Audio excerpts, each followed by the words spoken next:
At Key Ford, being community-driven means putting people first every single day. From the moment you walk in, their team is focused on making your experience hassle-free with transparent pricing, honest guidance, and no pressure. Just straightforward service and some of the best deals around. Whether you're shopping for a new Ford or a dependable pre-owned vehicle, Key Ford is committed to helping you find the right fit without the stress. If you're ready for a better dealership experience, stop by Key Ford and see what community-driven really feels like.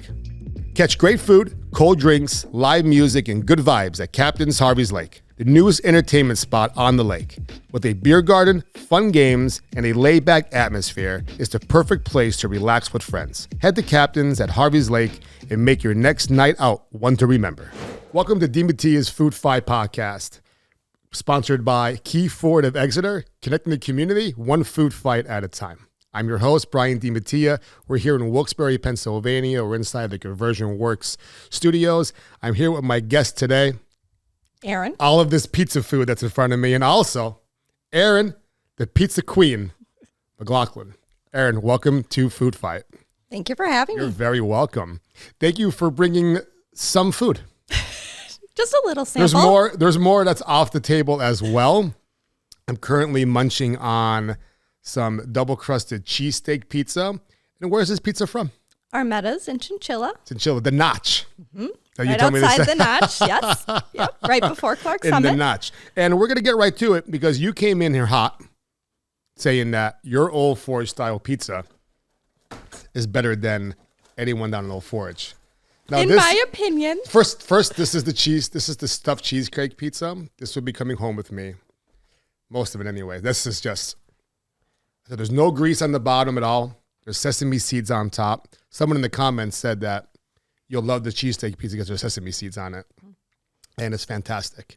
I'm a big fan of Serpico's down the street of their cheesesteak stuffed pizza. Yep. And I put ketchup on there. People give me shit for that. You're ruining it. How am I ruining it?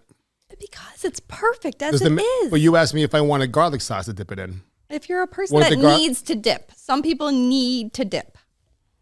Do you need to dip? No.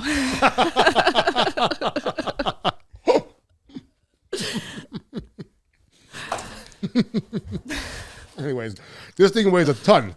I got it right here. But what's inside here? Old Forge style pizza. Erin, what makes your Old Forge style pizza that much better? Love. That's true. Good answer. The fact that you put, I'm sorry, excuse me. I usually don't start the show off eating with a full mouth. You believe it or not, people actually comment and tell me not to talk with my mouth full. The nerve of them. I mean, that's what the show right. is. Yeah, but they're right though. I mumble. I'm mumbling my words. I'm smacking. The one guy goes, I like your video, but you're smacking too much. I'm like, I watched the video. I'm like, fuck, he's right. I'm smacking so bad in it. How do you resist it? I usually don't show me chewing that much in the reviews, but that one I was like, that means the food was good. I would drive myself crazy. I have a question for you. Yes. Probably the most important question I ask every pizza maker that comes on here. What makes the perfect pizza? Love. I truly believe that. I think you could tell when you're in the right mind frame of making a pizza. I think if you're having a bad day and you're making a pizza, it reflects it. So you believe that pizza feels it? I do. Like I think all food feels it. Like if you're making pizza with anger, yes, it's going to bake angry inside? Yes. I like that very much. I like that very much. I believe that. Before you started making your own pizza, what pizza did you grow up with? That's a tough question. Where did you grow up? Let's go back to the origins of Erin. Scranton. I didn't ask you where I know you're in Clark Summit, so you were born and raised in Scranton? Mm-hmm. I still live in Scranton. Okay. What part of Scranton did you grow up in? East Mountain. Oh, it's nice up there. It's nice up Very there. nice I love up there. it. You're getting a Wawa down the mountain soon, are you not? So close to my house, like 2 minutes. Wawa, reach out to me. I'm ready for that phone call. Okay. Wawa versus Sheets. Josh Balls. I'm there for that. Josh Balls is promoting Sheets a lot. What do you like better? Wawa. Okay. I don't hate Sheets anymore. I don't really anymore. Did you have a beef? I had a with bad Sheets? experience when I was younger. Okay. One of the ready to order meals. They didn't really treat me that well afterwards. I'll never order Italian hoagie from there ever again. Yeah. But I've slowly gotten food from there again, like their tacos or like their chicken tenders. They're pretty good. They stock the Coca-Cola in the glass bottles there, so I'll stop in for. I'll overpay for one of those. So that's really, really good. I'm happy you brought down some cans of Coca-Cola. Mm-hmm. Always need Coca-Cola. Nothing better than a slice and a Coke. In Sopranos, you watch Sopranos? I do. Best show ever made, right? The one episode where Christopher wants to be the player. He wants to get involved with Jon Favreau as far as the movie set goes. Yep. And he's in there for the slice. He's like, coconut slice, whatever you want, it's on me. Coconut slice. And then he told that crazy story. Anyways, we'll transfer from there. But think about the food that was always in that show. Mm-hmm. Carmela's cooking. Tony, for some reason, always ate like this.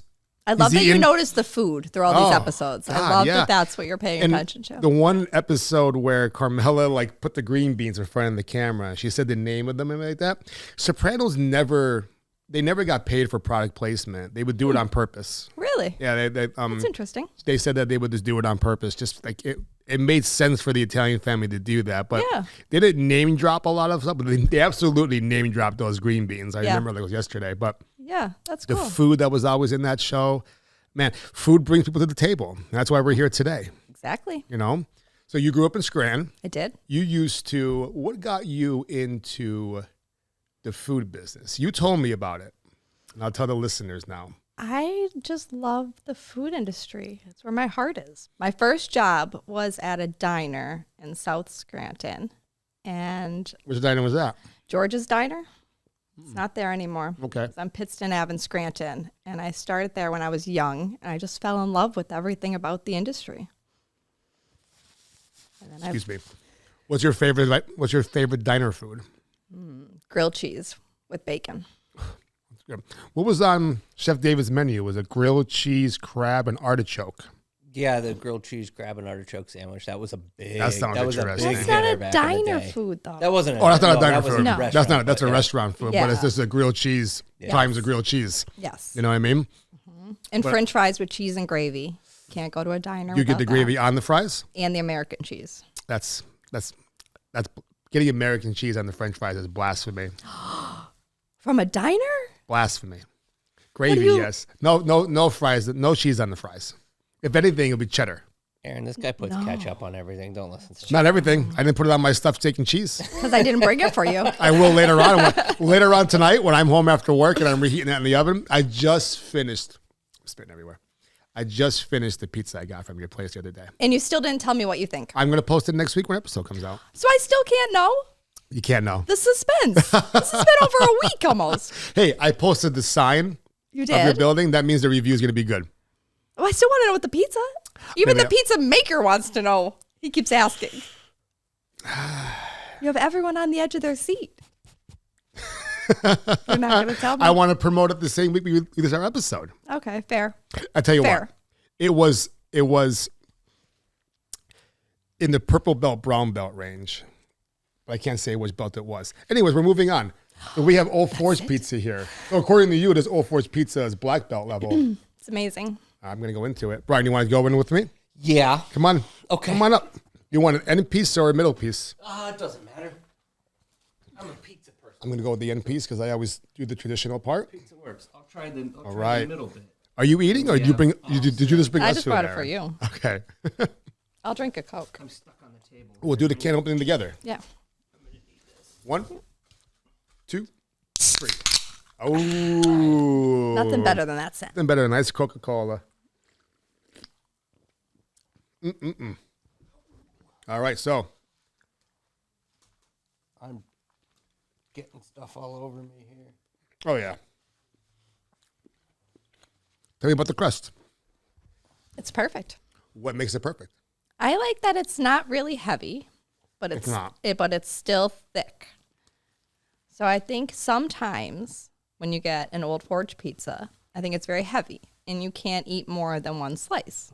So I think Old Forge pizza sometimes, if it's very heavy. What you call it? Old Forge pizza. You call it something. You said the S word. Slice. I don't know what that is. A cut. Thank you. Okay.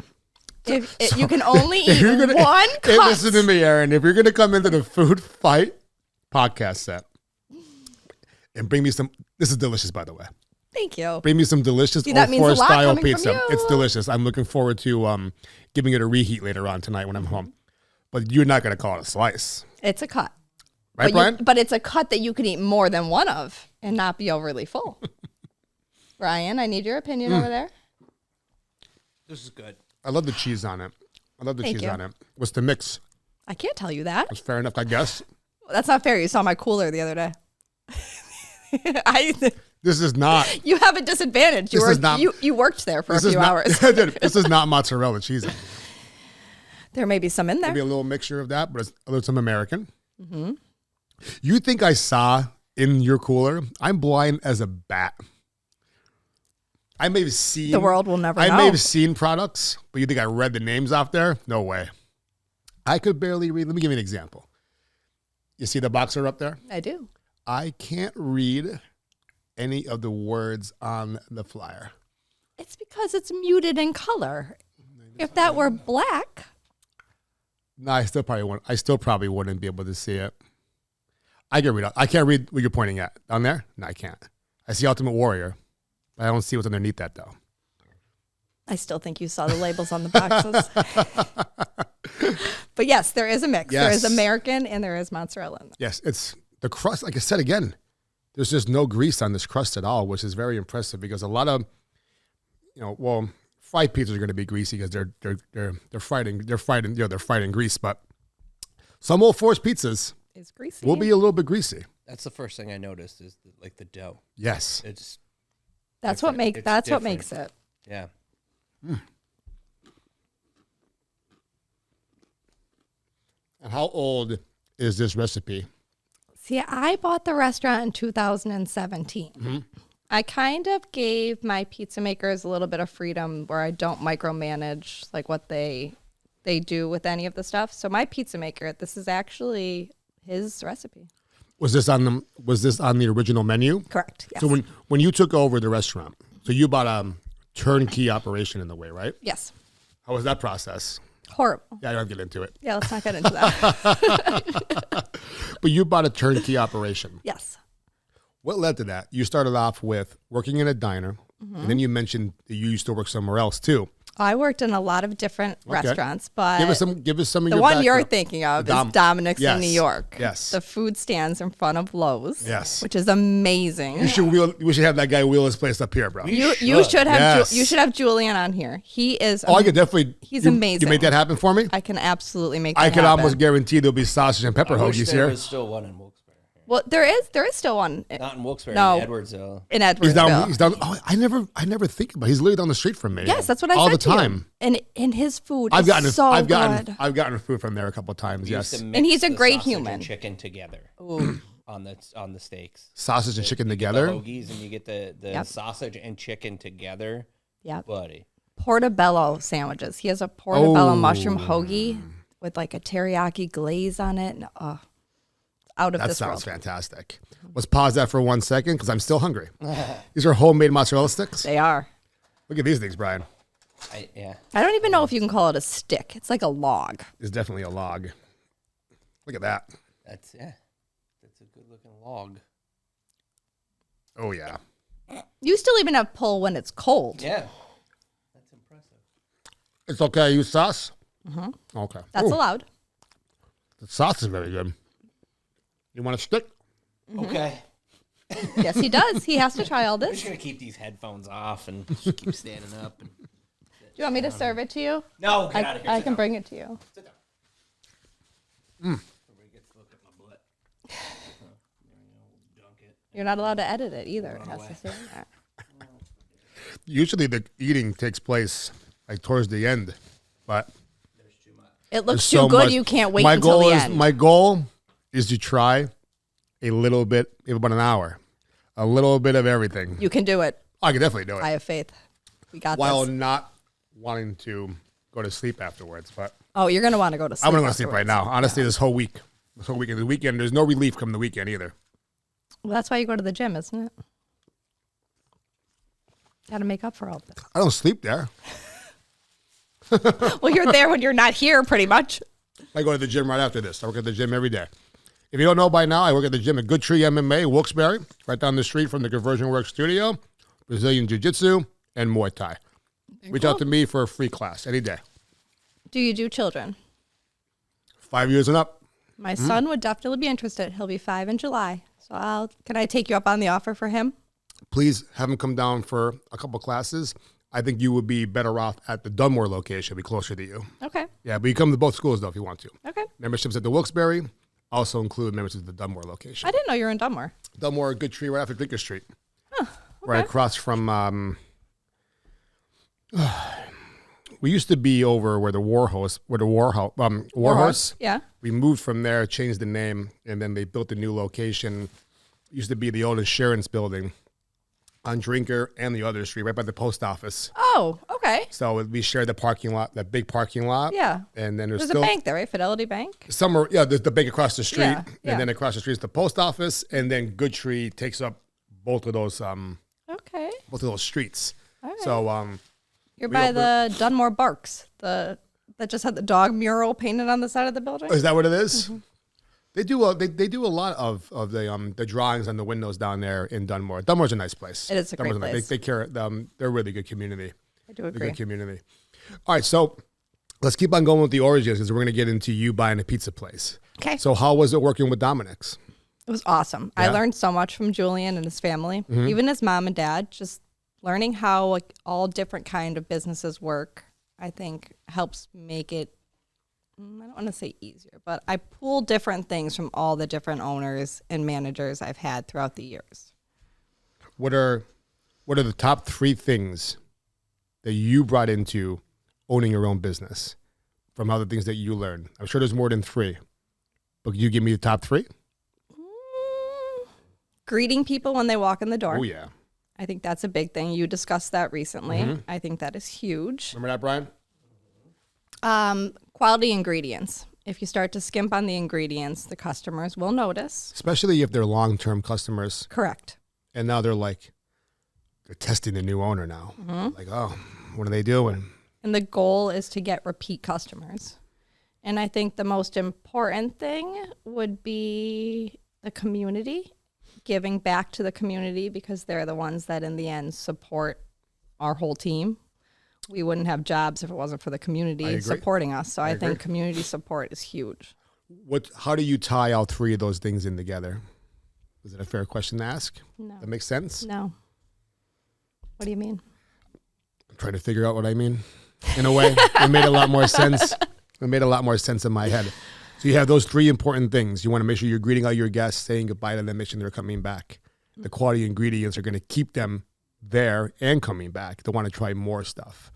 Like we're trying everything on your menu today almost. No, right? There's lots more. I know there. Oh, I know there is. So I know there is. I mean, there's a lot of food here though. And Brian, we're still got a lot more things to try. That's okay. All right. And my talented coworkers would love to cook a lot more for you. I'll come up there any day you want me to. And then the community. So it's not just people coming in to your restaurant, a place to hang out, a place to eat really good food. You're also out in the community. We delivered pizzas to basketball games and stuff like that, and you didn't even charge them for it, which is great. That's my favorite thing about owning the business, I would say, is being able to help in small ways, but with food. Food is my love language, so I love food. What's your sign? What's your sign say? Be kind, eat pizza, repeat. Do good, be kind, eat pizza, repeat. I love that. It's our tagline. It is the perfect logo. And I also love the thank yous and the smiley faces on the boxes. We started doing that during COVID, and it just stuck with us. I like that a lot. The customers liked it, and the names on the box, your name on the box, and the smiley face, and the tagline. It's perfect. It's perfect. It really is. That's why it's important that we keep these boxes going, right? Yes. There was a trend for a while that people were turning their boxes inside out, so they would just be the brown. Yes. Instead of just buying blank boxes. Yes. One guy told me they don't make blank boxes. I'm like, are you sure? Like, why would they not make blank brown boxes? Yeah, they did. Yeah, they do. Yeah. I've been to a few places that just turn their boxes inside out. I wonder why. You open it up. I don't know. It doesn't make any sense. Just have plain boxes. I got to blow my nose. How about the pizza places that use the shirt boxes? Like the long boxes? Like the clothing boxes. Like Old Forge? Yeah. You know the origins of that? No, I don't. I'd love to know that, actually. Oh, yeah, we'll get into that. That's perfect. So, the origins of square rectangle pizza is, now Russ Ronaldo is on my show, so it's fact checked as much as it possibly can, because it's a lot of hearsay would be the wrong word. We're going back over 100 years, so stories have changed. Okay. But according to Old Forge lore, they were making the Gingerellis and the Rinaldi family. Again, we don't know which one was first, right? So people credit Gingerellis, people credit Rinaldi's. They started making pizza for the coal miners because it was easy to make dough, all that kind of stuff, right? And they didn't have anywhere to put it, so there was shoe stores in town. They went to the old shoe store, and they got all the shoe store boxes. So think about the shoe store box being a small rectangle, right? So they started to cook the pizza specifically to fit in there. Oh. So they would put them in there, and they would give it to the coal miners and stuff like that. Now, we can't find any research on where double-crusted white pizza came from. So we think, and a few people kind of talked about it a little bit, saying that the red pizza, the dough, the tomato, and the cheese wasn't hearty enough for those 10-hour days or so in the mines. So they started to make more dough. Oh, that would make sense. And then maybe they had dough and cheese. So this is all speculation. Yeah, that would make sense. Speculation that they had a lot of dough left over, a lot of cheese left over. They're like, well, what can we do with this? So maybe somebody probably just got the dough, put some cheese in there, and put more dough and baked it and see what the hell would happen, right? That would be the best story version of how it happened. I like that version. Let's go with that. Yeah. And then it was just harder for them to eat. And then they get the seasonings and everything like that. And this became more of a thing. Then they started making bigger pizzas, and they would get bigger rectangle boxes from a dress factory. So it literally was a closed box. Okay. It was a shoe box, and we need bigger boxes. I think they might have gotten them from some of the dress places because they were bigger. And that's when somewhere along the line they got redefined, and the 12 cut pizza formed, Old Forge style pizza. Oh. Some bozos insulting me on my page saying that Maroni's is not a style of Old Forge pizza. I love Maroni's. He goes to me, there's zero resemblance to it. I'm like, well, it's a variation. To say that it's not the same size, it's the same shape. Mm-hmm. So my only argument is like, it really is the same shape. That's all I say. He goes, no, it's not. I'm like, he told me, I was like, what happened to you? I'm like, what happened? I don't even know who you are. This guy looks definitely the same shape. This guy walks around, looks like Rocky Balboa. I think he's a Rocky Balboa impersonator, maybe, or something like that. Wannabe. But I don't know his name. I'm not going to say his name on here, but yeah, I don't know. He looks like him a little bit, like he wants to be me as the dry guy like that. But he's insulting me for no reason on there. I was getting lit up this weekend on social media. That guy breaking my balls, and I posted those videos of me walking on the bridge with the ice jam. Yes. Which was incredible. So cool. Unbelievable. Yes. So this same lady in there is she's like, we don't need you. Your grizzly. What she say? She goes, I make videos without my face. So should you, because no one needs to see your grizzly beard. People don't like you. Who said that? And That's your beard. horrible. If you have nothing nice to say, don't say anything. So all I said back was, if I were you, I wouldn't do videos with your face either. Brian, that's polite. I didn't insult her. The golden rule. Let's all revert back to the golden rule. No, Erin. Sometimes you got to say something back. An eye for an eye makes the whole world blind. You're not wrong. All right, do this. All right, you're not wrong. Be the bigger person, Brian. I was being the bigger person. Listen, she very started nice about it. It wasn't nice, but you didn't have to continue. Somebody else said the same thing. It was just so. What's wrong with people? But that was a really cool video. It was cool. Mm-hmm. Being I thought you were at Boulder Field. You said that. Yes, right. Being down. Somebody else said that. Oh, that was a Boulder Field. Mm-hmm. That was incredible. Brian, you saw the ice jam, right? Did you see with your own two eyes? Anything? I mean, I know this is the first time it happened. No, to me, it was. I've never seen that before. I've never over seen there. it before. And it never happened. It's never happened in Old Forge under the river, where the bridge where I used to live. Never happened. Right. That was just not insane. a river built for that kind of stuff. That Lackawanna River moves really quickly. Susquehanna River was just sitting there, and I've been driving over the bridge, but it was too cold to even get out and go look at it. It was too cold to put windshield wiper fluid in my car for 5 days. It was still cold, too cold a day. It was 0 degrees for a week, and I had no windshield wiper fluid in my car. I'm like, I am not fucking stopping for this. I'm spilling water out. It was more work with my water jug out there. There was mud everywhere and then snow everywhere. But I finally, when it was 50 degrees outside, I'm going to go for a walk, which was great. Went for a 2-hour walk, got some sun. I walked over the bridges. And I'm like, I got to go down there. Yeah. And it was just seeing it with my own eyes, just seeing it the way it was. I couldn't even get words. I think that's insane 1,000 times. It was really, really. Could you see the water moving underneath I anywhere? heard nothing. Nothing. The water, I didn't hear a noise. I didn't hear any cracking. No, I think it was all the way down to the, and then Sunday morning, it was still there. And then within the afternoon, it was gone. Yeah. You went at the perfect time. That would have been cool to see it. As it if was I was able melting. to get that video, oh man, that would have been icing on the cake right there. That would have been really, really cool. Yeah, agree. We'll take a little break. Okay. I'm going to have some more food. Yeah. We got green fried tomatoes. No, fried raviolis. Fried raviolis. Brian got me on. Maybe fried green tomatoes. Maybe you're onto something. It did look like fried green tomatoes to me. Is there a desire for those? Is there a market for those?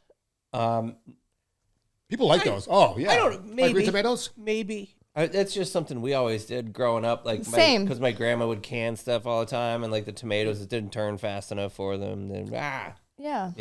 Or the pickled green tomatoes you would do. Brian needs a fried ravioli. I have one right now.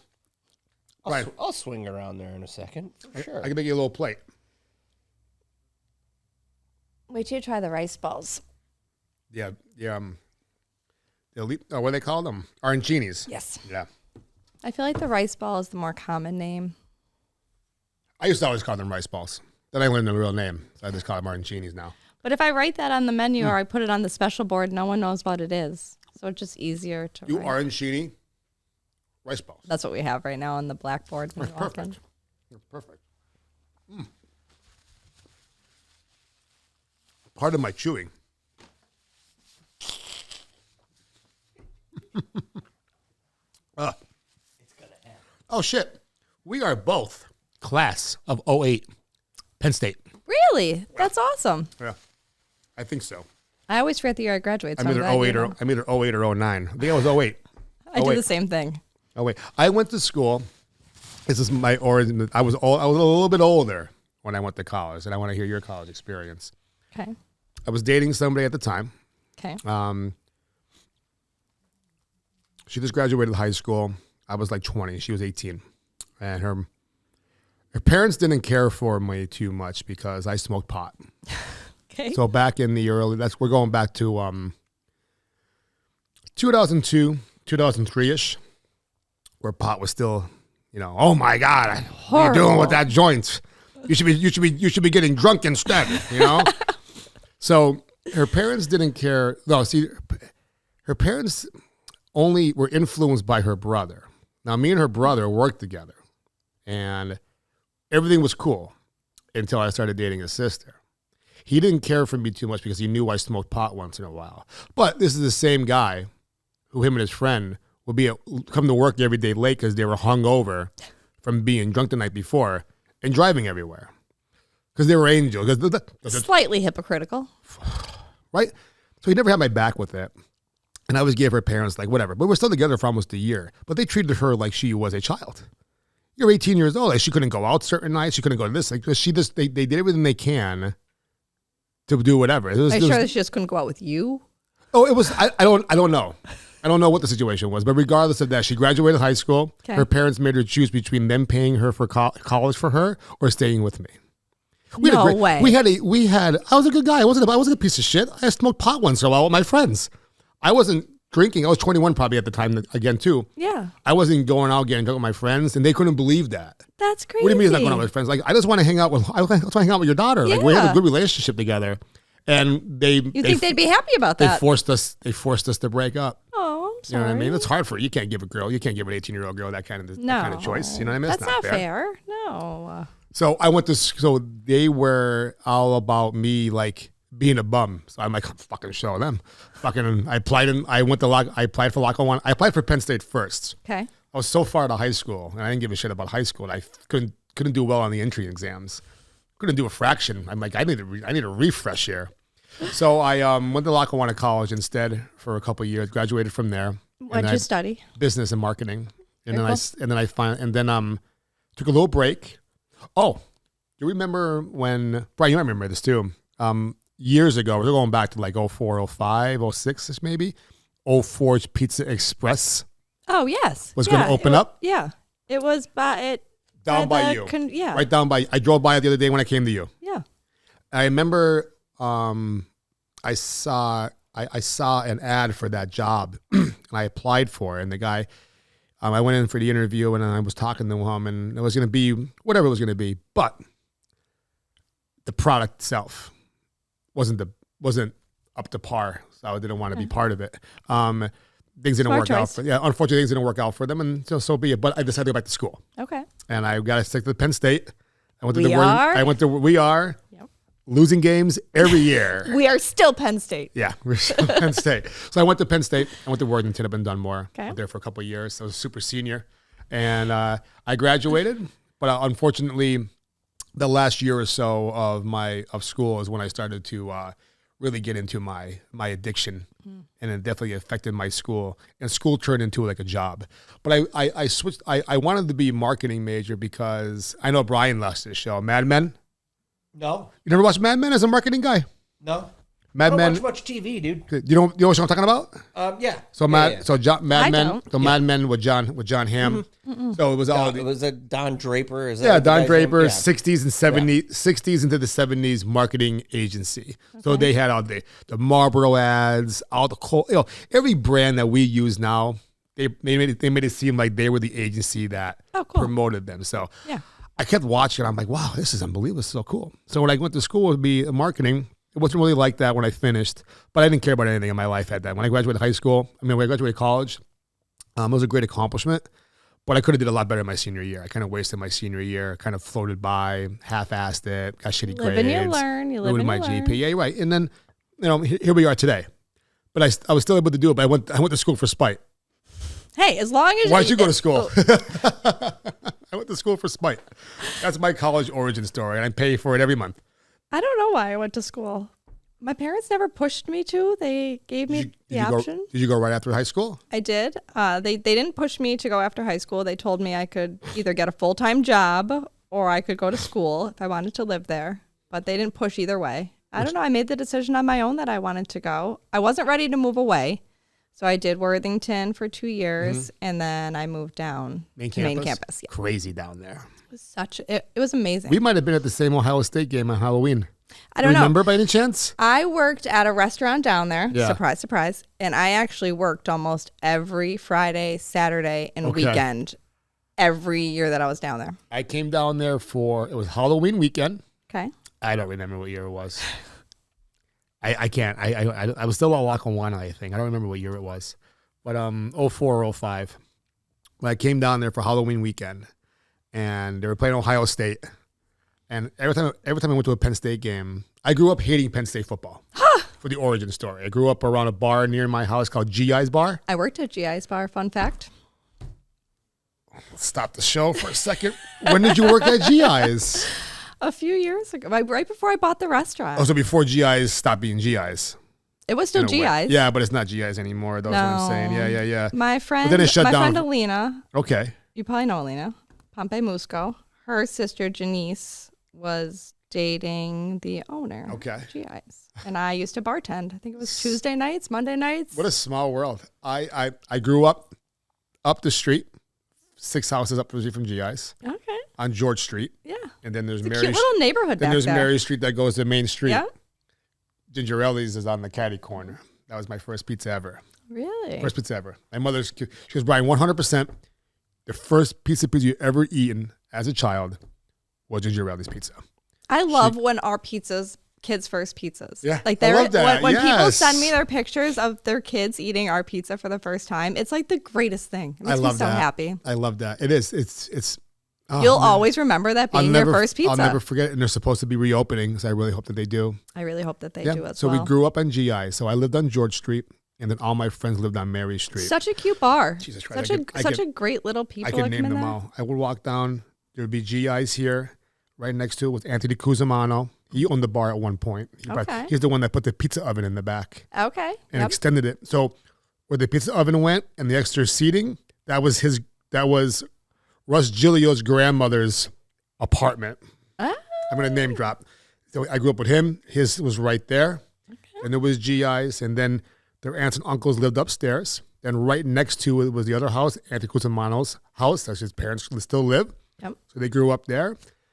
Next to him, at one point, my one friend Trevor Black, I don't know where he is these days. If somehow, some way you're listening, Trevor, shout out to the old neighborhood. We're going back, 35 years, Like, it's hard to forget these things. Then across the street was David Crappa. He owns the Avenue Diner. He owns the Avenue Diner in West Pittston I hear great things about that diner. It's like Exeter, Wyoming. Yeah, Exeter. On the border. It is on the border. It could be both. Like you could either sit in Exeter or Wyoming. Close enough. Yeah, close enough. So David Crappa lived across the street. That's on from my list. I want to try there. I hear the food's amazing. I know you brought us gnocchis. Their gnocchis are insane as well. I would love to. Yeah, they're homemade pastas there. It's a very, very good place. So he lived across the street. And then the next house was Joey Dominic and his sister I still talk to once in a while. Then Jason Gazda, who follows me, you know what I mean? You remember all of your neighbors. Then across the street was my best friend. So my best friend, Rocco. I went down the street one day when I wasn't supposed to. And Rocco, my best friend for almost 40 years, I'll be 45, so think about that. He's across the street riding his little plastic Trek bike, the little three-wheeler. Yeah. You can see it, red with the yellow. And I was like, we're talking. And then my mother came down, yelled, and got me to go back up the street. She told me not to go back down there. I'm like, okay, no problem. Next day I go back down there. I cross the street. She comes back down. She realizes who it is.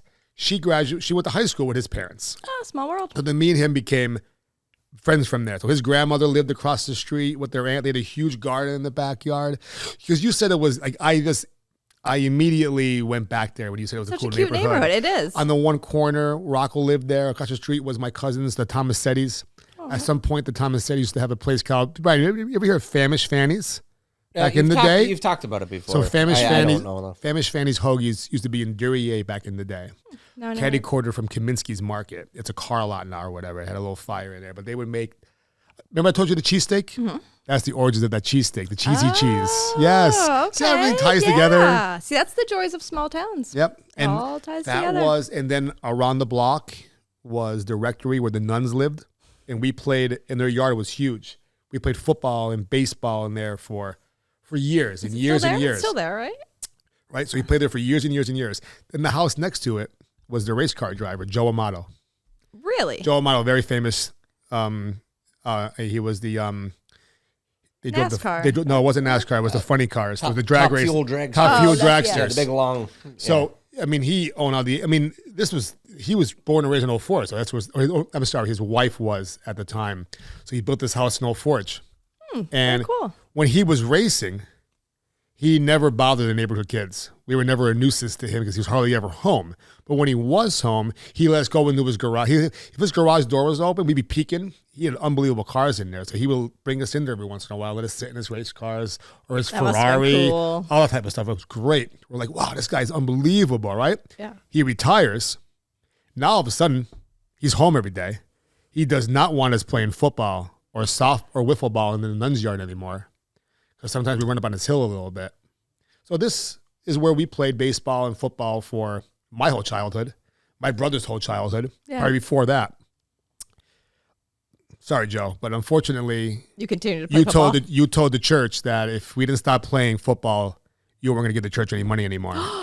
So, heartfully, with a tear in their eyes, the nuns had to tell us that we couldn't play football in their yard anymore. These are sisters that would make us food, lunch, hot chocolate for 20 people during the winter time. That's sad. The neighborhood kids were being safe, not causing trouble in the neighborhood. That's sad. And then the rest is history with that. We couldn't. Did you hit his cars with the footballs? I can't tell you that on the air. See, there may be a little more to the story. So, you know what I mean? So we couldn't play football anymore. But that was, man, I just reminisced about the small town. I mean, growing up in Old Forge was, did you guys have similar experiences growing up when you were younger? Brian? Me? Yeah, I'm asking both of you now. This in general, definitely, right? Yeah, we didn't have any nuns to worry about, but The nuns weren't the problem. we were all set. The nuns weren't the problem. Well, The race car driver you was the always had problem. somebody that was going to yell at you for playing in their yard, but Yeah. that's about it. Normal childhood shit. In Really good Westminster. time. How about yourself? I loved our neighborhood. I'm still friends with so Yeah. many of the people I grew up with. It's great. But so we circle back to the GIs. So GIs is a Pit Panther bar. What is it now? It used to. Well, they were Well, it always was the Steelers. It's Steelers, It was Steelers. but also Pit Panthers for college. Okay. All right. So growing up there, we used to run in the Huge fan base. Yeah. The Pit Panthers. We used to run in the back door.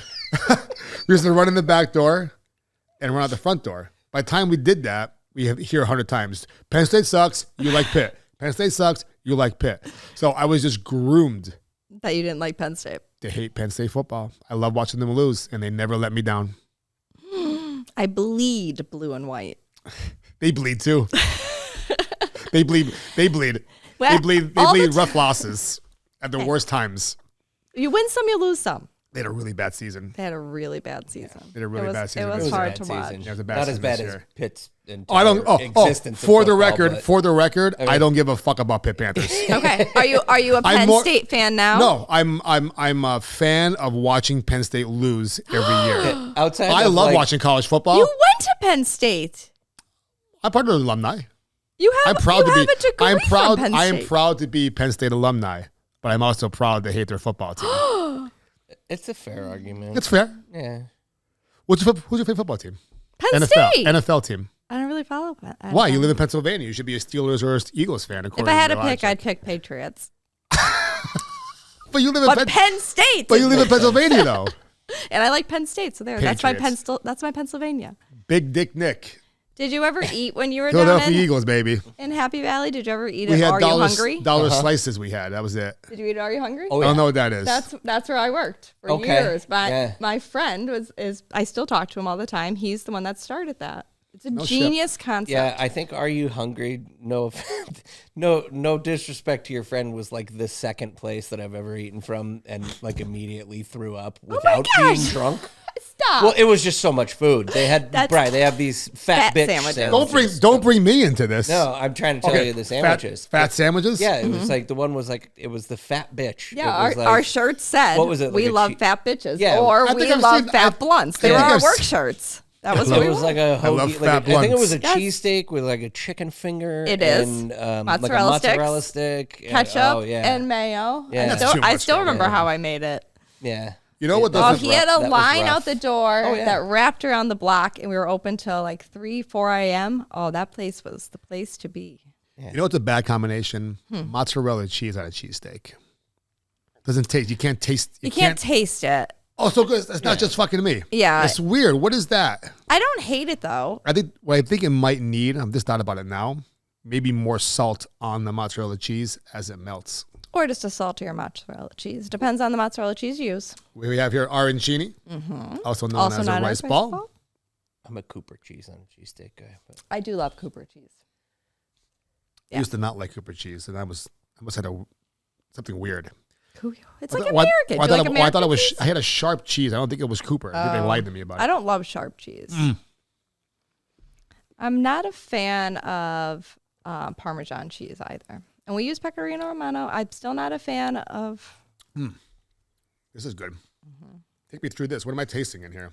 rice ball. It's amazing. I know, but it's something. Cheese. I can't put my tongue on it. Go ahead, put your tongue on it right now. There you go. My chef Eddie makes those. That's his recipe, and I love them. I feel like it's such a comfort food. Yeah, I think it's light, so it's not too heavy as an appetizer. It's very It's a good. good thing to start with. I feel like that, or like a garlic. Ooh, I should have brought you garlic nuts. Our garlic nuts are I amazing. love anyone that's listening that comes on my podcast and brings me and Brian the studio food. Please bring garlic, because in a few hours every Thursday, I get to roll jujitsu with all the adults, and I usually, and I'm very good with my breathing, so every once in a while I will let a breath out of my mouth, and it will be full of garlic, and I think I'm all for it. I should have brought the garlic nuts. But yes, I think these are one of our best appetizers. I really like these. You want a ball? Right? Maybe in a second I'll get up and grab one. Yeah. We play around. I've used. Are you a mushroom fan? Yeah. Okay, I've used mushrooms from Third Kingdom Mushrooms locally. Love those And guys. yeah, they're amazing. They're amazing. Kingdom. You introduced me to him. I did. Yes. Down we yes. we talked a few times. We were supposed to get together. We never did, but we'll circle back. Yes. Yeah, we'll circle back. I tried putting mushrooms into them. I'm playing around with different like seasonal variations. I love mushrooms. You know, I don't like truffles. Okay. I don't know. I don't like truffle oil. You don't like truffle oil? I think it. When I worked at Roots Chris, they used to put truffle oil, whether you it was worked real at or Roots Chris? when they first opened. Nice. For a few years. A lot of bad habits there. Great food. Yes. Their calamari is one of the best things I've ever eaten in my entire life. You should try ours. They soak the calamari in buttermilk for 24 hours, and they put that sweet Thai chili sauce on there. Ooh. You put that sauce on there? No, I do not. Oh. But we get our calamari from Southside Seafood, Oh. and it's like hand breaded and lightly fried, so it's a little crispy but not chewy. I need to do some seafood reviews. Southside Seafood has Southside amazing Seafood, and there's Valley Seafood right down the block from me. I drive by it every day, and I forget that it's there sometimes. And I keep doing Long John Silver reviews. How could you do Long John Silver reviews when there's places like that around here? It's in this. You're not wrong. I'm not gonna. I can't defend it. You cannot. I'm not gonna. I'm not and going the guys to. from Southside Seafood, I don't know Valley Seafood, but the guys from Southside Seafood are great guys. They will even tell you how to cook things. They're phenomenal. I bought salmon from there once.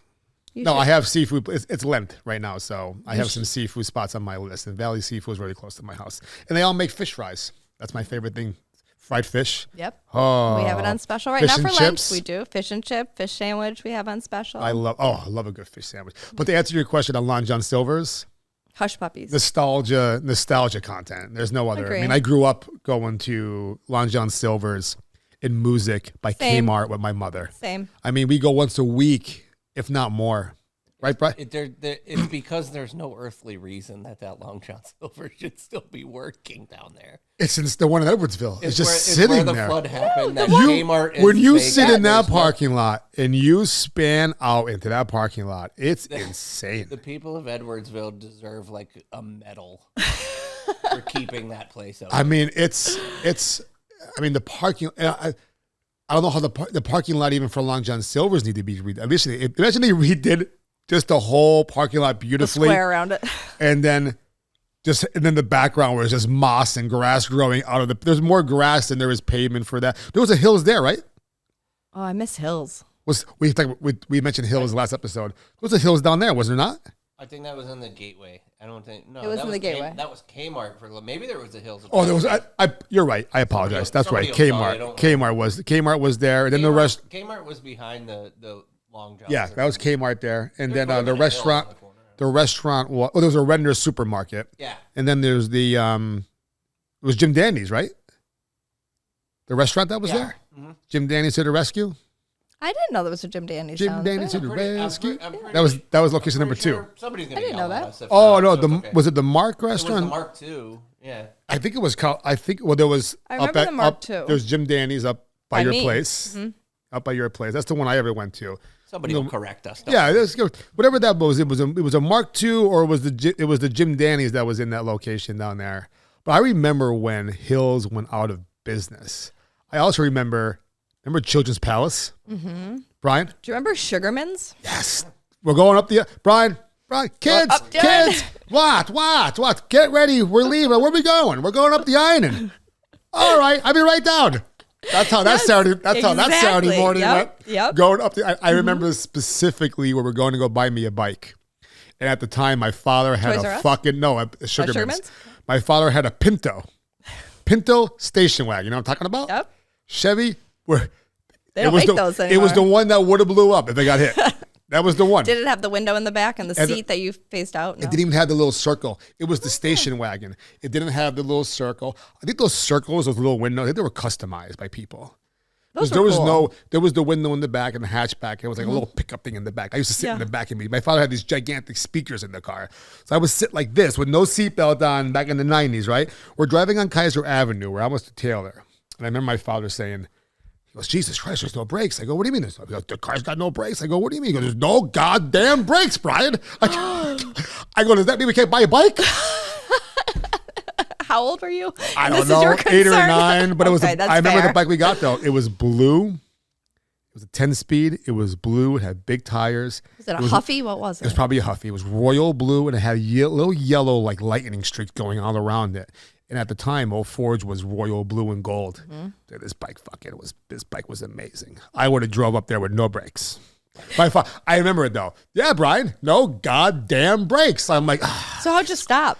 I don't remember. Probably the emergency brake. You remember the color of your bike, but you don't remember how you stopped. Probably the emergency brake. I wasn't driving. I was sitting in the back. Touche. Probably the emergency brakes. Okay. Genoa Wholesale Foods, supplying quality since 1947. For over 75 years, Genoa Wholesale Foods has been your trusted partner for premium food supplies. Specializing in services to pizzerias, Genoa also caters to restaurants, bakeries, delis, and bars throughout northeastern Pennsylvania.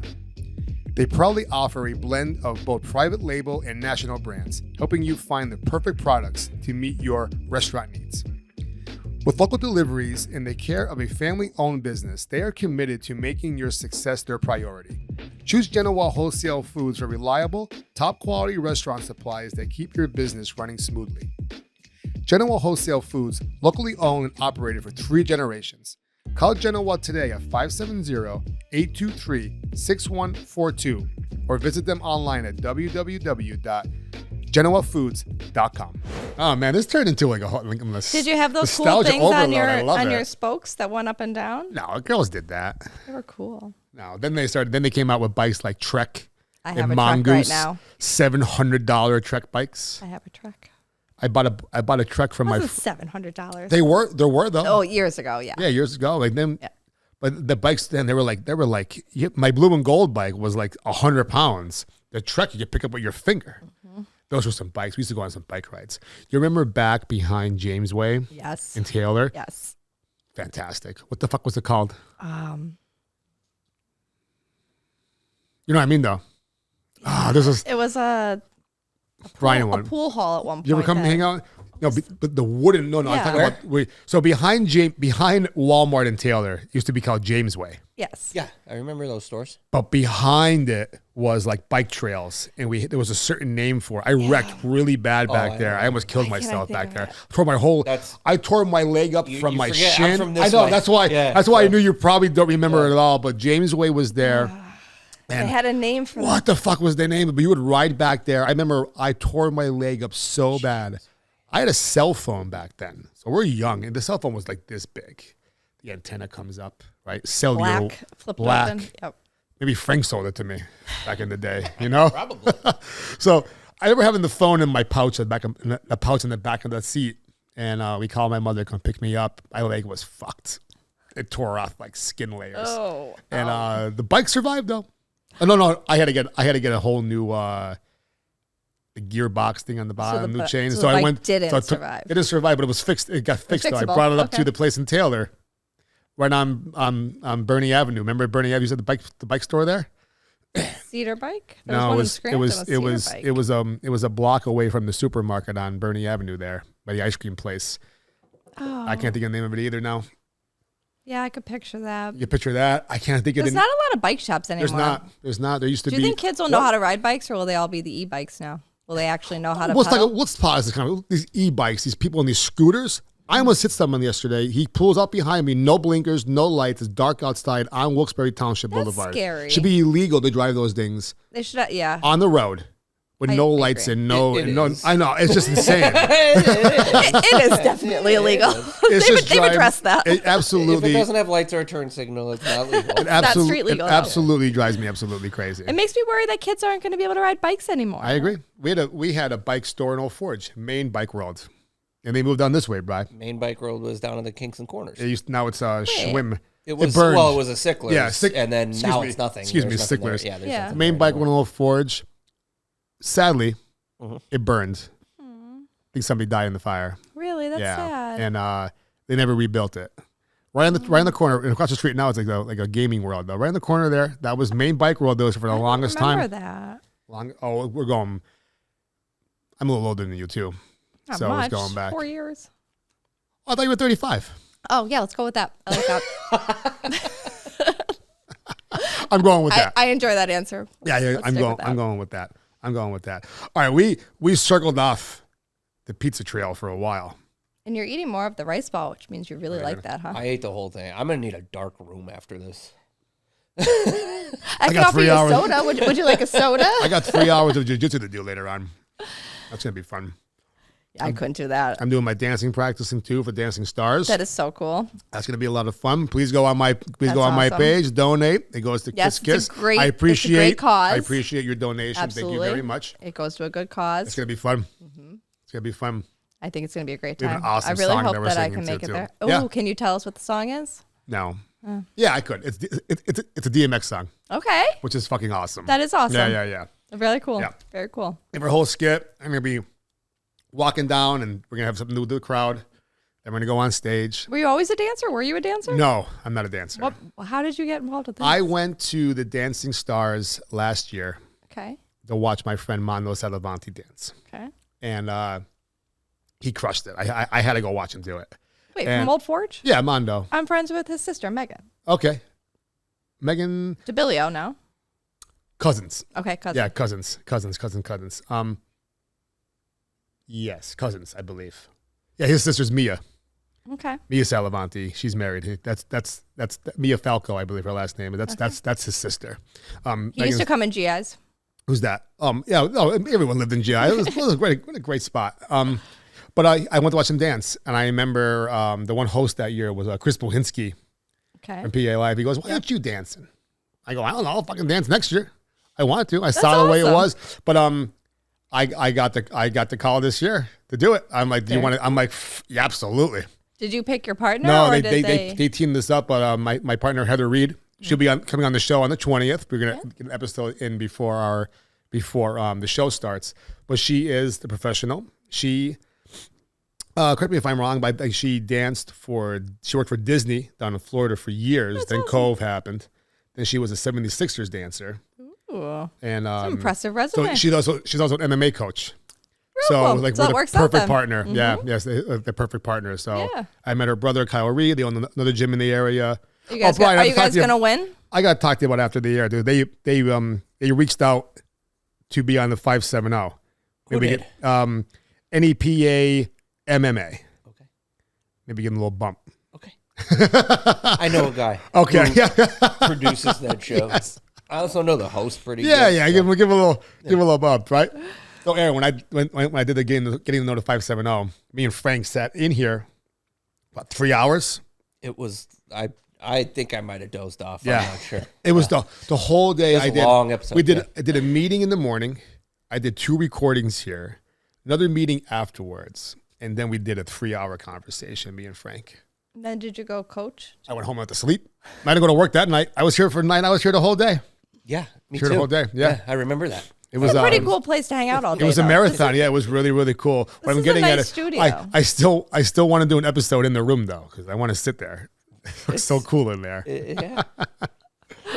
Is it your first podcast? It is. Is it really? I think so. You weren't nervous at all I think coming we'll have on? to have Erin come on our show. Yeah, I think you should go on. I think we could keep the food for then. No, I'll bring It'll more. I'll bring it'll still be different. There'll be another variety. You are on top of the list for the most food ever on Food Fight. I love that. Up to this point, Mrs. Fritz, shout out to Mrs. Fritz, homemade.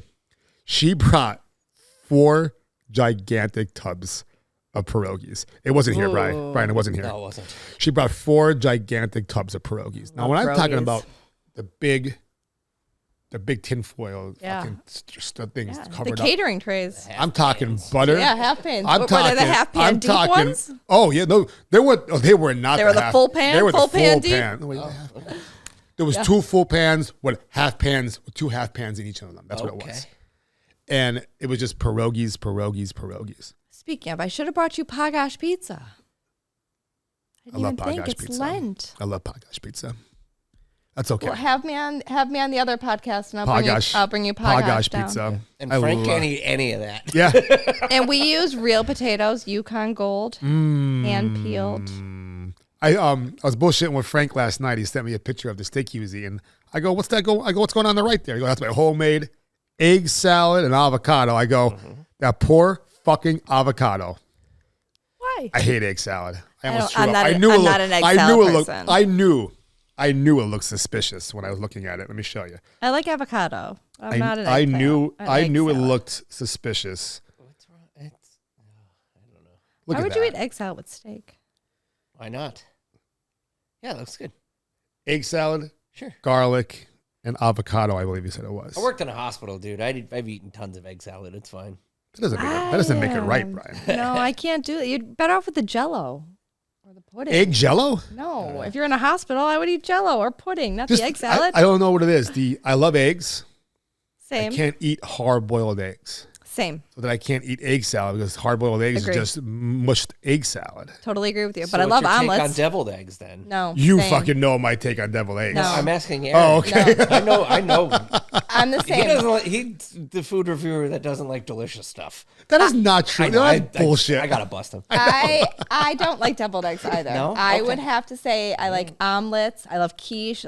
So egg in all other forms. Yeah. But not. Okay. not- If you ever bring deviled eggs, Brian's the guy who's going to eat them. Yeah, no. Absolutely. Well, you're coming up on your holiday. You- Everyone makes deviled eggs. Everyone If dies you, go to Easter eggs. if you go to a bar and see a jar of eggs on the side of the bar, do you ask them to bring the jar over? The old school like pickled eggs. Yeah. Do bars even do that anymore? I don't know. Wait, Would you, wait. Also- what would you ask Hey, them though to yes, bring them they do. Let over? me preface this though. I have two kids that are like 8 and 10 years old, so I don't go anywhere outside of hockey and soccer And the mall. Yeah, and the mall. Yeah. I can't believe you're going to throw a pie in my face. that day. I told you we weren't done in time. Yeah. My wife and daughter were spending all of our money in Bed Bath and Beyond. There was no money Or left for the pie. Bath and Body Works. So I had no money left to donate to the American Heart Association to throw a pie at Brian. Yeah. I had to donate $100 to buy a new pair of jeans and a shirt. They ruined mine. Yeah, I was gonna the have hell the I kids was hit thinking. them on both sides at the same time, but by the time Chewy got that. by the time they got done shopping, we were gone. Chewy from Rocky 101, his friend came in and just boom. So it was I saw pictures. it was Ready Whip. I did. I still have to post a video of our cinnamon buns to the face. Yeah. We had his one friend buy his Cinnabons, and he came in and he Cinnabon our face. That's interesting. But the one or two pictures look really bad for me to post. Like I'm talking like, get a little gross here, but like the way it looks on my forehead, Yeah. I can it looks imagine. like it looks like I was there We for got another say reason. less. We got, say less. Yes, yeah, we got you. Slightly a family show, maybe. This is not a family It's not show. censored. Oh God, but yeah, so that's where that's where that I'm not sure about that picture. Maybe don't post that one. Definitely not gonna post that one. No. Oh my God, You got to keep eating. Huh? You got a lot more food here. You got to keep eating. we're just bullshitting. What about the food? I have more questions to ask you. Oh boy, Oh, we got way off of Dominic's. we did get way off of Dominic's. Go back to Dominic's, please. We got way off of Dominic's. 'Cause you told me some stuff the other day. Go back was to really Dominic's. interesting. What was interesting? Love Dominic's New York. Broccoli pizza time.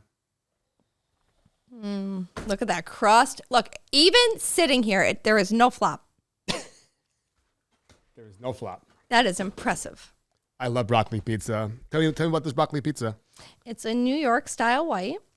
It has on our hand tossed dough, and it has our That's good. mozzarella cheese blend, but it also has the ricotta cheese on Mm-hmm. it. And I put broccoli on one half because I had a feeling you might be a broccoli person. I'm a big And it broccoli. adds color. I think it makes it look pretty. Very aesthetically pleasing with the green. We have big broccoli on here.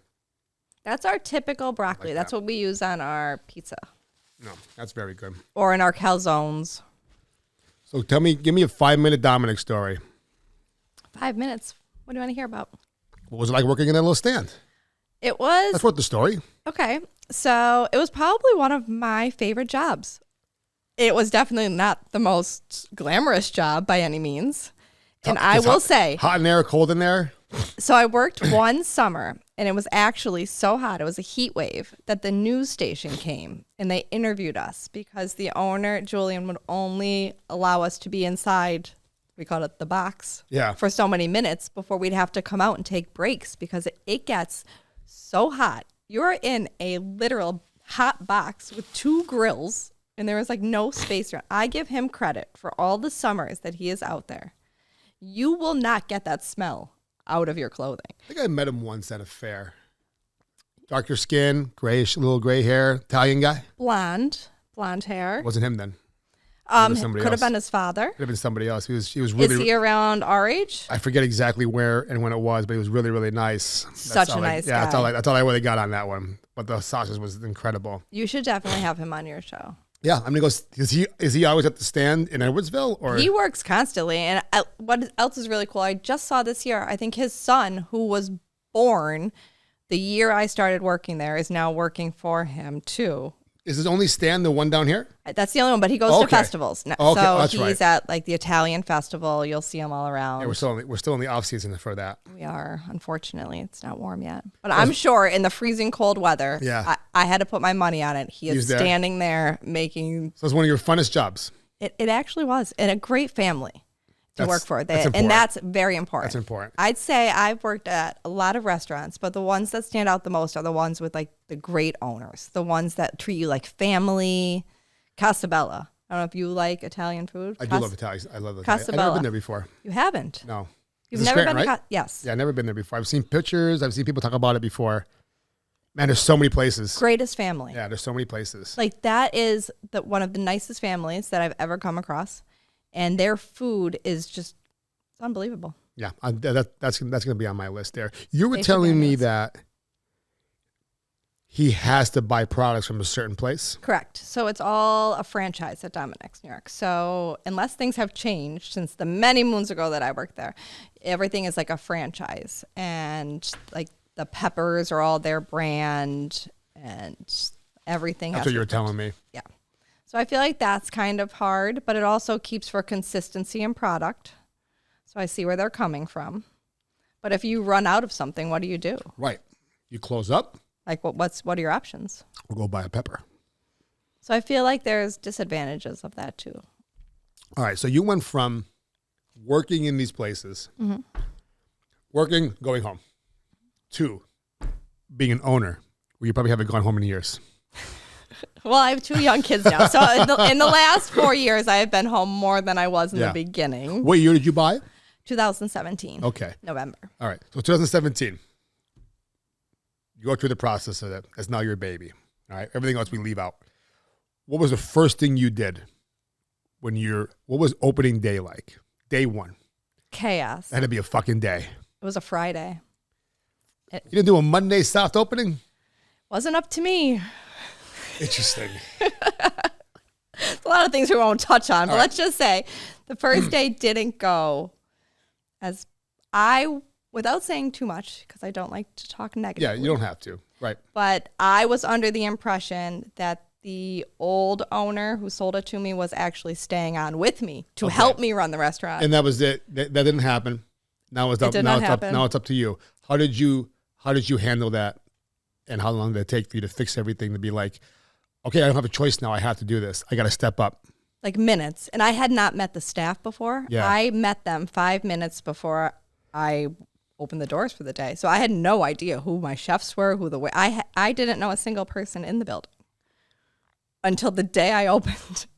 I need a little context on that, but that's okay. We're not going to get into it. How did you? So let's keep me moving forward with it. How did you readjust to that? You just do your best.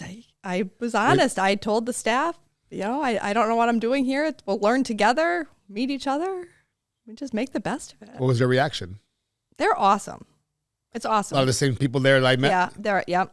Okay, now I understand why that makes sense, because they were great. You surround yourself with great people and you just figure it out. That's the one good thing about a restaurant. It's a team. You can't do it alone. Right. It is teamwork. So as long as you surround yourself by a good team, even if you have an off day, your team can pick you up. That's the beauty of it. So I think that I walked in, and luckily I was surrounded by a great community that welcomed me, because I'm not from that community. Right. That could have went 2 ways. It definitely could have. Yeah. And the staff, who was amazing. We have the best crew up there. That's great. The pizza maker is the same pizza maker from when I bought the business, and he's been such an amazing person to work with throughout the years. You turn family with these people. You do. You're with them more than your regular family. Yeah, it's family. I worked with hundreds and hundreds of people in my restaurant career. You know what's fucked up too? You probably experienced this. You could work with someone next to you for 2, 3, 4 years, being a server, bartender, cook, whatever. Yeah. You know everyone's stories. Everyone knows everything. When he just quit, you stay in touch for a week or two. Can never be seen again. Not everybody, but majority of the people. I mean, like I said, I've had friends with all circles of people. Yeah. Well, restaurants are always known for being like revolving doors, so to speak. Like they go around. But I will say, I still keep in touch with a lot of the people I've worked with throughout the years. Like, look, I even just said to you, Julian. I worked for him years ago. And if he ever would have called me and say I needed a hand, I would go help him in a second. Right. Any of my old bosses or coworkers. I love that. So it depends. So we're talking about the building and your sign. You drive by, that's what you see. It's amazing. Dream come true. My dream come true. It's going to make you pull in, you know? I hope so. I was thinking my son wants me to put one of those wacky wavy arms out there. I've toyed around with it. But instead I fixed the sign. Yeah, okay, good. Now it's got new light bulbs and everything. I was like, you don't need the wacky window sign right next to the sign there. He loves the wacky wind socks. Just buy him a baby one. He has one, actually. Yeah, that plugs in. That's awesome. I got a new cell phone finally. I dropped my other phone 1,000 times. It was outdated. I had this phone for a month now. I made the video in the mall parking lot where I was getting the pipes thrown in my face. I had the tripod set up and the wind blew it. Boom. So this phone has been dropped already a dozen times. Have insurance on it? No, I just don't want it to break inside. That's the last phone, broke inside. It wouldn't work a lot. It wouldn't pick up my microphone anymore. It wouldn't. It only maybe GPS every once in a blue moon. It would screw up. That's horrible. It worked more than it didn't work. But sometimes it wouldn't work when I need it to really work. Yeah, like GPS. That seems to be important. So I went and got a new phone. I've been a T-Mobile customer for years. I want the new iPhone 17. And they're like, I want to get the Pro with the better camera. And she goes, well, that's going to be... No, this is the regular one. Oh. She goes, we get the... Oh, yeah, it was the $297 down payment. I'm like, for what? That's crazy. I'm trading my phone in. Why do I got to pay $300 for an iPhone? I never had to pay before in my life. Because the cost of everything is insane, Brian. This 17 was free. Okay. What the fuck? Everything's insane. Everything is insane. Around $9 for a big arch. Is the camera good? Everything works still. The case broke. Oh, okay. Yeah, the spec case is the best. I bought 3 of them for my last phone. If any structural damage happens to the case, you gotta. If anything, so the corner broke once. Yeah. I'd be a new one immediately because now the structure is fucked up. So if it falls this way, more than likely it'll break. Like I said, the screen protector on there. I always do screen protectors. I don't do the screen protector. That was cracks everywhere. And the camera protector. There's like a little thing that you stick right over the camera. Yeah, don't buy it at T-Mobile. $50. I bought Amazon. I bought the screen cover for this phone at T-Mobile like a jerk off for $45. I brought it home. The person didn't put it on well enough. I dropped the phone. And it went right down the middle. I went like this. I go, Jesus, right? And it came right off. I go, well, that's going back. I literally brought... I hope you did, I brought it back. I go, I want a refund for this, please. What's that? I go, I bought this here. It wasn't put on properly. It cracked. I go, I just want my money back. Did they give it to you? Yeah, they didn't give me any problems. That's good. They didn't give me any problems. That's good. All right, so you get through your first day. Mm-hmm. Now you meet your staff, work a full day with them. Mm-hmm. What was day number 2 like? Surreal. I still feel like it's a dream come true. And like every day is different. And that's what I like about the restaurant part, though. Like every day is literally different. Mm-hmm. A lot of the same things you have to do, like the routines of it. But the people are unpredictable. Yeah. Business is unpredictable in a way too, right? It is. Mm-hmm. What were some early struggles you dealt with when you first opened? There are so many struggles. I never realized, I don't know. I guess I would say the biggest struggle was probably right off the bat, besides the transition. Yeah. COVID. I went right into COVID. Jesus. Pretty quick into. A lot of, there's been quite a few people on our show that had deal with that, like open things up. And then like my friend Russ Rinaldi, they opened up their Rinaldi's like 2.0 in a way down the bottom of Music Road. Yeah. A beautiful building. Yeah. But it was around the COVID time. Yes. And it was this place. That is a beautiful building. Chef David was just here talking about Noor, opened up during COVID. Mm-hmm. You know what I mean? It's a beautiful building. It's for sale. I feel like none of us knew no one knew how to navigate that situation. And me being a first-time restaurant owner, I had no idea. So me and the crew, we just tried to do our best. And we didn't close, not one single day. We stayed open the entire time, mainly because I didn't know how not to. Like people still needed to eat. And this, the crew still has families that needed to be fed. And how was your takeout business then? That's where it went to, right? Thankfully, that's when the community really made me understand how important it is to be supported. We would have never survived without the community. A lot of places have said that. A lot of places around, like I lived in Old Forge still at the time, so a lot of the businesses in Old Forge, some of them stay closed, some of them adapt to takeout only. A lot of them gave a lot of food away, like my buddy Russ Rinaldi at Rinaldi's. He gave a lot of food away. He also said he goes, if I could do this all year round, I would. We loved being able to help the first responders and donate food wherever we could. But I mean, also, it's just the world was scary, so it was good to. I was home for 4 months with myself. Scary out there, and then right after COVID, I was so thankful to have made it through that. And then 2 years ago, I got hit with the flood. Oh, down that way, that's right. Yeah, my whole building flooded. That sucks. I know. And if it wasn't for the community again who did a fundraiser, I lost like everything. What happened with the flood? It was it was a flood. The whole area flooded, or your building, your place? Yeah, 2 people died right up the road, a block away. What year was this? 2 years ago. Oh, I don't fucking remember. It was when everything washed out. Don't you remember that big flash flood that ran through there? Yeah. Yes. Yeah. I remember seeing the videos. Less than 2 blocks away, 2 people unfortunately lost their lives. I remember seeing that.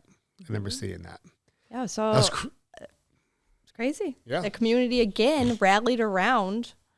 You're at the bottom of that, and saved aren't you? us. You're at the bottom of that. We had that water coming from there were waves in front of the restaurant.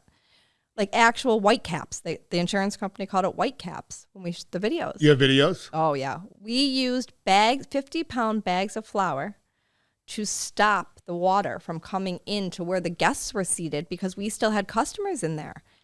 And the emergency crews wouldn't let them leave because everything was impassable. So we were using bags of flour to stop the water. But it came out of nowhere, right? My ice machine that I had just bought, I had saved so much money for this ice machine.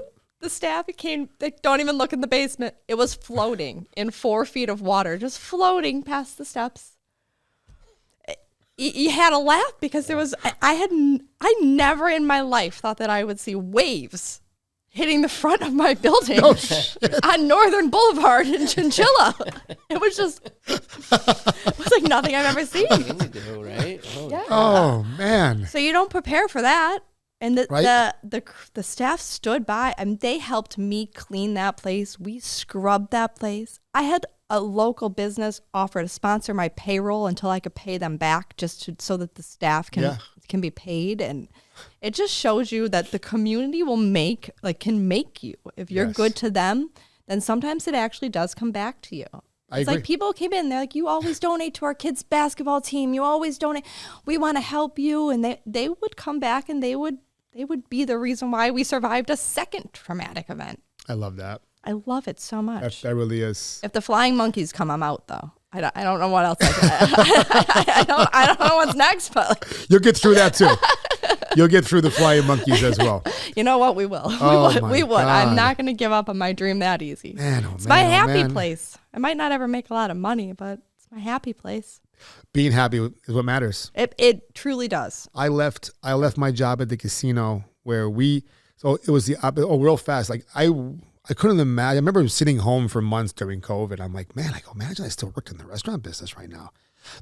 Servers they're not getting any money. They're not getting any breaks. Sad. They're not getting anything. I know. That's why when the community stepped off and offered to help pay their wages for me until I can make back the money to pay them back, that meant so much. Right. Because you don't realize. You file for unemployment as a server. You're not getting a lot. No. You're not getting a lot. And it was like there wasn't a lot in the beginning at all for anyone. So all of these people still had bills to pay and everything. Not even the servers. I couldn't even imagine doing that. Trying to navigate that. And then then you're sitting home and you're doing this, you're doing that, and never the takeout is just something. There was another point I wanted to make. Totally got jumbled up with it. It might have been a COVID comment. Do you want to try more food? That might spark your memory. Try a little more food? Yes. I don't know if I have maybe room for more a little food. brain food. What's brain food? Pizza. Pizza's brain food. French fries on it. Okay, you want me to try that over here with the hot wing sauce on it? What was I going to say? Have you ever had a pizza with French fries on it before? I feel like I have. on accident though. Like I put a French fry on the pizza. It's like Pittsburgh. You like Pittsburgh. I mean, in Pittsburgh, they stick French fries on everything. They put French fries on salads. Pittsburgh puts cold cheese on their pizza. Is that They Pittsburgh do? style? I don't There's know. a place that there's a place that puts like the pizza will be heated and they'll put a big lump of cheese on it. Is that Pittsburgh? I don't know, but now I want to Don't try they it. do something like that? Is it like Cheese Whiz or something stupid? Ew. No. You might be right. There's Altoona style pizza. I think that has the yellow. That has the yellow Yes. American on I there. think That's that's nasty. what I've I'm been to thinking of. Altoona because there's a branch Yeah, campus yeah. of Pitt in Altoona. Hot wing with French fries.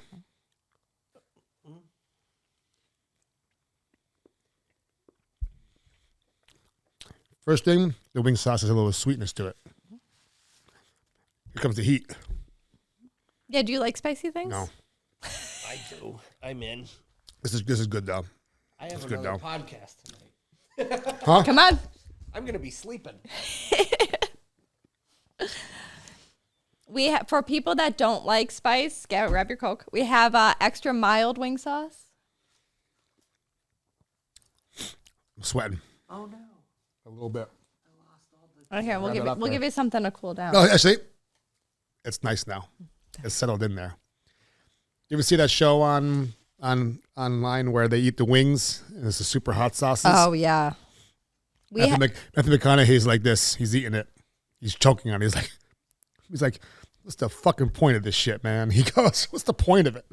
We got one wing sauce and we ordered for a customer, and I can't eat it you anymore. could only That's so good. take the tip of a toothpick and dip it into the hot sauce, and your mouth would still be on fire. Who eats that? Ryan would. It came with a warning label. You got to or something. sign a waiver at Dave's Hot Chicken. Oh shit! What are you gonna? It looks Me uncomfortable. and Dave didn't get in the chicken wars. Dave's Hot Chicken's coming to where the old Blaze building is. Confirmed. Dave's Hot Chicken's coming where the old Blaze Pizza building was. What happened to For Blaze real? Next Pizza? to Mission Barbecue. Blaze Pizza wasn't Like, bad. is that new? What's that? Is that like for real? For real? Yeah, it's for real. It's been Rachel from Primo's confirmed that with me yesterday. Uh-oh. And then two other people sent me messages on Facebook letting me know that Dave's Hot Chicken is coming into the old Blaze building. Have you tried the new bagel place down this way? Toasties? No, not yet. There's one coming to Clark Yeah. Summit right up the road from me. I'm very curious. Tell you after your story about that. This wing sauce is not spicy either. Brian's a It's my mild. I cooled So down. I didn't even take a sip of Coca-Cola. It's my mild. Coca-Cola. Coca-Cola in the glass bottle tastes completely different than this tastes. Agree. Because you know why? Because there's zero reason why they can't just put regular, well, probably the cost. Just put regular fucking sugar in Sugar there. cane in Goddamn, put the regular sugar in there. I do think Problem. the glass bottle makes everything better. Love though. it. So good. Same with Snapple, and they stopped doing it. You can't find Snapple in a glass bottle anymore. It's all plastic. Tell you what, when I was on probation back in the day, we're going back 10, 11, I used to have to call every morning for my color for probation. I was color pink. So when I would call, you call the number at 5 a.m. and they rip out 3 colors. And if you're listening, she'd be like, today's colors are white. WHITE. White. No confusion. And then it would be blue. I'm like, oh, the anticipation. Blue. BLUE. Blue. And I'd be like, come on. Next color is pink. Ah, son of a bitch. PINK. Pink. So I had until 8:30 a.m. to go up there to take a test. And I used to, first couple ones did not go well at all. I used to get the stage fright. And they almost locked me up there one weekend. So that's when I got into my head that I was going to take off and run away. Why? So you didn't have to go anymore? Just not have to do anything anymore. You know they probably find you, right? Oh, they would have found me. Okay. But the plan was I got a big insurance check from my Honda that got smashed. So I was driving to Scranton. I had the money. I had a rental car. I was losing my license in a couple of weeks because of all my other trouble. I drove all the way to the Drinker Street exit, got off, came back on with the Scranton. That was it. Never told my PO that. Kenny, you ever Really hear the thought story? about going. I thought about going. But it was. But you didn't. There was no way I was gonna. That would have been. Yeah. I would have used my credit card immediately. That would have been a disaster. And They would have found you. I would have to do the same thing, even worse. But it was a thought in the morning that I was gonna go Well, I'm glad you didn't. and get lost. Yeah. I'm glad you. But if I did that, I wouldn't be here to drive Brian crazy doing the show. He would be over full right now like I am. There's a lot of food Brian's today. got a pretty good job over there. I'd be doing real work or something. This is real Sitting work. behind cameras, Bro, when pizza. I hear that, Brian, when I'm at work at the gym, like I go to the MMA gym all day. Like I work like a couple hours of maybe an hour worth of paperwork, whatever you want to call that. Yeah. But then it's training, and it's not easy. Training the kids, the kids class is not easy. I would not I gotta think make sure. so. I have to make sure the parents are getting what they're paying for, what they signed up for, what I told them the course is going to give. And then it's my job, it's Tyler's job, the other trainer's job to teach them and coach them and keep them entertained and keep the parents being like, why am I keeping my kid here? Correct. And I love being around the parents. I make sure that they have everything they need. If they contact Love me, that. I try to get in touch with them as soon as possible. That's very cool. But there'll be times where like my one friend Elliot, he always says, I'm like, Elliot, where he leaves early before I go, where you going, Elliot? I gotta go home. Kids, I got a real life. I got adult things to do. I used to get pissed off at that. I'm like, I'm doing an adult job. I'm like, wait a minute. I get what he's saying. Yeah, It's I different. only joke. I have 2 part-time jobs. This is one of them, and then the gym is the other one. It makes one unbelievable But they both sound fun. full-time job. It is, but the days are, tell you what, Brian, the days are getting long sometimes. They are, The but days are getting long sometimes, and it's a We're lot of also fun. not getting any younger. Yeah, the days are getting, but I used to work 8-9 hours in the casino, numbing jobs, 10 hours being a server, a bartender, a restaurant manager. You know what I mean? Like, that was fucking What work. was your favorite job? My favorite job ever? Being a craps dealer. Until it wasn't anymore. Like, if I could go into, like, what was like, dealing a craps game, like, I dealt an hour roll once, which is just dealing an hour on a person shooting the dice for an hour is unheard of. It's almost impossible because you're going to roll a 7 eventually. The odds are going to kick in. Yeah. But sometimes they don't. An hour and a half, this guy's rolling for, and I'm dealing this perfect, unbelievable game, and everyone's having a blast. Dealing craps is kind of like an art form. It's very difficult to do. There's a lot of math. played. There's a lot of math involved, especially when you get the higher numbers. There's a lot of procedures. There's a lot of different There things is to a do. lot that goes There's a lot that goes on in that game. See. Yeah. There's a lot that goes on, and that's why I get fired up when I go back there and play now, and all the same people who are still playing, they never tipped the dealers when I was a dealer, and I'll fucking let them know about it. Hey, Brian, what are you doing today? I'm like, well, I'm not living off your fucking tips because you cheap bastard. One guy be like, why you busting? Do you remember the golden rule? Yeah. We don't need to say anything. Why you busting my balls, Brian? Why you busting my balls? I go, well, because you're an asshole, and you think your $5 tip that you gave us every day when you win thousands, you're doing us a favor. You give us $5 when you lost. I can't stand. Yeah, I don't. I wouldn't be able to stomach that. If they're I if quit. they're winning Yeah. and they're not tipping, then My that's different. last day there was Christmas Day when this guy won thousands of dollars and didn't give us a tip. Yeah. So I put my 2-week notice in, came back a few weeks after I was done, and I'm sitting there, and he goes to me, he goes, oh, you're not working today? I go, no, Ron, I don't work here anymore. I go, you remember on Christmas Day when you won $6,000 and didn't give us $1? I do. Good for you on that. He looked at me and he for you. left. Looked at me and he left. Good for you. Because in that case, he just won that money. He didn't have that. I was so a millionaire to begin with. Yes. These are all rich people that are greedy. Now, you might make the argument, that's why they're rich. So it goes back to the art form of dealing craps. If we fuck the game up, it fucks the game up. They don't understand us keeping the game, the procedures going, the flow going. It helps them win And they better. can't have a game without you.